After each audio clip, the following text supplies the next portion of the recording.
అనేది చాలా పరిస్థితి ఘోరంగా ఉన్నది నిరుద్యోగులది. ఈ సందర్భంగా అసెంబ్లీ సమావేశాల్లో కూడా అంటున్నారు, మేము 16,700 ఉద్యోగాలు ఇచ్చినామని. ఇది అంత 16,000 ఉద్యోగాలు ఇచ్చినామని వాళ్ళే అంటున్నారు. పైగా ఇంకా 70,000 ఉద్యోగాలు ఇచ్చినామని వాళ్ళే అంటున్నారు. ఇది ఎంతవరకు కరెక్ట్ అనేది వాళ్ళకి తెలియాలి. ఇంతకుముందు కూడా మేము అడుగుతా ఉన్నాము, రాష్ట్రాలు ఓపెన్ చేస్తూ ఉన్నాం, ధర్నాలు చేస్తూ ఉన్నాం, అయినా పట్టించుకుంటలేము. ఇప్పుడు వరకు వాళ్ళు ఇచ్చిన నోటిఫికేషన్లు కరెక్ట్గా రూపంలో 63 కానీ ఇప్పుడు వరకు ఒక నోటిఫికేషన్ కూడా ఇవ్వకుండా కానీ ఆపుతున్నందుకు వాళ్ళకి ఎంతవరకు పైసలు ఆనందం పొందుతున్న సీఎం రేవంత్ రెడ్డి గారు, మీరు ఏ మీటింగ్లో అయినా ఇంతకుముందే అన్నారు, నాకు ఇట్లా చేస్తే పైసలు ఆనందం వస్తుంది. మీకు రేవంత్ రెడ్డికి నమ్మి మేము ఓట్లు వేయలేదన్నా, మేము ఢిల్లీ బాస్ రాహుల్ గాంధీకి నమ్మి ఓట్లు వేసినాం. మేము మాకు ఇప్పుడైనా మీరు నోటిఫికేషన్ ఇస్తారని మేము కవితక్క మీటింగ్ పెట్టినందుకు చాలా చాలా కృతజ్ఞతలుగా, నిరుద్యోగుల పక్షాన మీరు నిలబడుతున్నందుకు చాలా చాలా థ్యాంక్స్ అక్క.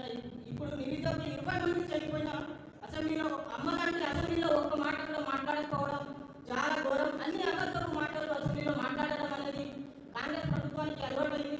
ఈ అంతలో ఇంకా శ్రీధర్ బాబు చదువుకున్నారా అంటే శ్రీధర్ బాబు కూడా అదే మాట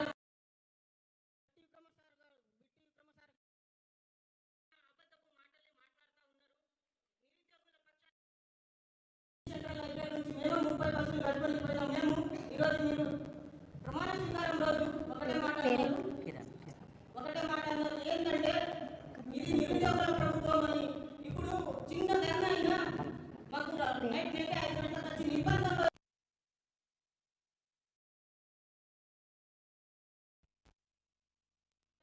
నిరుద్యోగులు 20 మంది చనిపోతా ఉన్నారు. మీరు ఇప్పుడైనా దాన్ని చూసి ఒక నోటిఫికేషన్ ఇస్తారేమో ఆలోచిస్తున్నాం.